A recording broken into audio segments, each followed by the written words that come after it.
Selain musang king, udang merah dan IOI, kini durian blackthorn atau duri hitam muncul sebagai antara durian premium yang sentiasa mendapat permintaan tinggi setiap kali musimnya. Di sebalik keunikan rasa dan teksturnya, tersimpan kisah perjuangan menghasilkan varieti istimewa itu.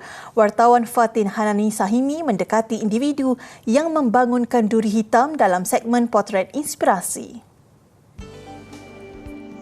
Pengalaman puluhan tahun sebagai pekebun menjadikan warga emas ini antara individu berjaya memperkenalkan blackthorn sebagai satu lagi identiti durian Malaysia. Menurut Datuk Leo Chok Kiang, 66 tahun, blackthorn mula dibangunkan sejak awal 1980-an menerusi kacukan benih dari Thailand dengan varieti durian tempatan. Berbekalkan tunjuk ajar bapanya, beliau menghabiskan lebih 40 tahun memperhalusi varieti berkenaan.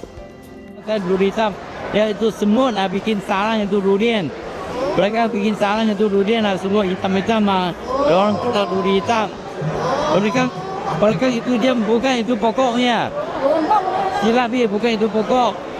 Bukan itu pokok. Mereka ayat cari cara itu hitam ya duri mah. Dia tengok duri hitam mana lah hitam, cara hitam. Jelasnya, blackthorn mempunyai beberapa ciri yang menjadikannya berbeza daripada durian lain.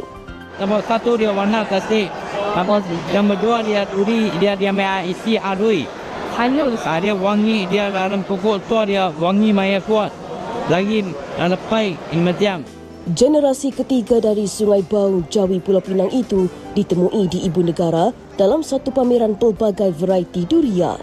Bukan sekadar menikmati keenakan raja buah itu, pengunjung juga berpeluang menelusuri perjalanan sejarah durian.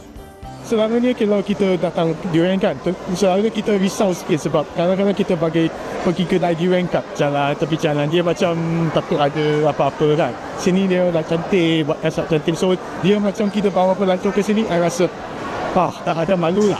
Macam tu.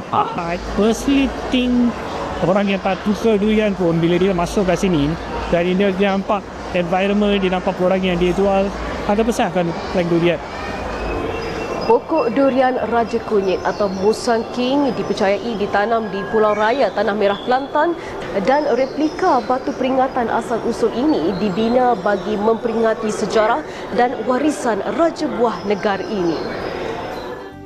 Terdapat 23 spesies durian di Malaysia dengan 9 daripadanya boleh dimakan.